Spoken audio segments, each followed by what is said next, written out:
Oregon Holding Deposit Rules, HB 3521, 6 months in. Hey, this is Mr. Portland Landlord. 6 months into the new holding deposit rules, and the helpline is still lighting up with the same questions. Can I collect the reservation money when they turn in the application? What exactly has to be in that written statement? They walked through, found a problem, and now they want their money back. Do I have to give it? If any of those sound familiar, this is your mid-year reality check. House Bill 3521 amended Oregon Revised Statute 90.297 for deposits received on or after January 1, 2026. The big shift is simple in concept and surprisingly easy to mess up in practice. You may collect a deposit to secure the execution of a rental agreement only after you have approved the applicant, and only after you have given them a specific written statement. Get the order wrong or skip the paperwork, and you open yourself up to having to return the money plus a penalty, equal to the greater of the deposit itself or whatever amount the parties agreed to.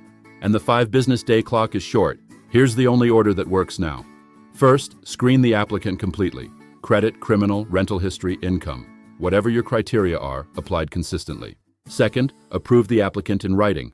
Third, provide the required written statement that spells out the rent, fees, required deposits, the terms for signing the rental agreement, and the clear conditions under which the deposit will be refunded or retained. Fourth, only then collect the holding deposit. That's it. Collecting the money with the application or before approval is off the table. The written statement is not optional window dressing. It is the document that triggers your right to keep the deposit.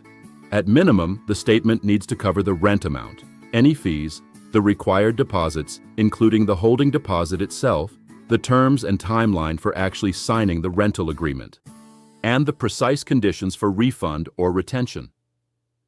The statute is clear that the deposit is for the purpose of securing the execution of a rental agreement after approval and prior to entering into the rental agreement.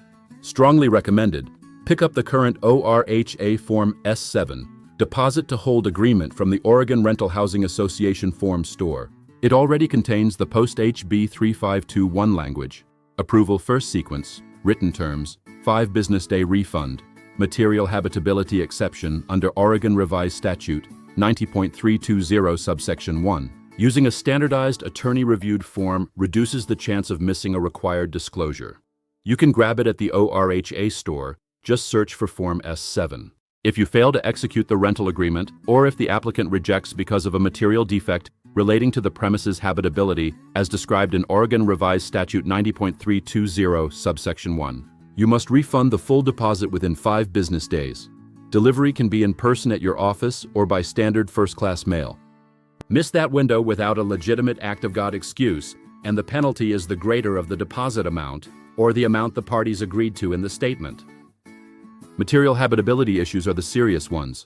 No working heat in January, major roof leaks causing mold, missing or broken locks that leave the unit unsafe, non-functioning plumbing. Cosmetic complaints or, I just don't like the neighborhood after all, do not trigger the mandatory refund under the habitability exception. 5 business days.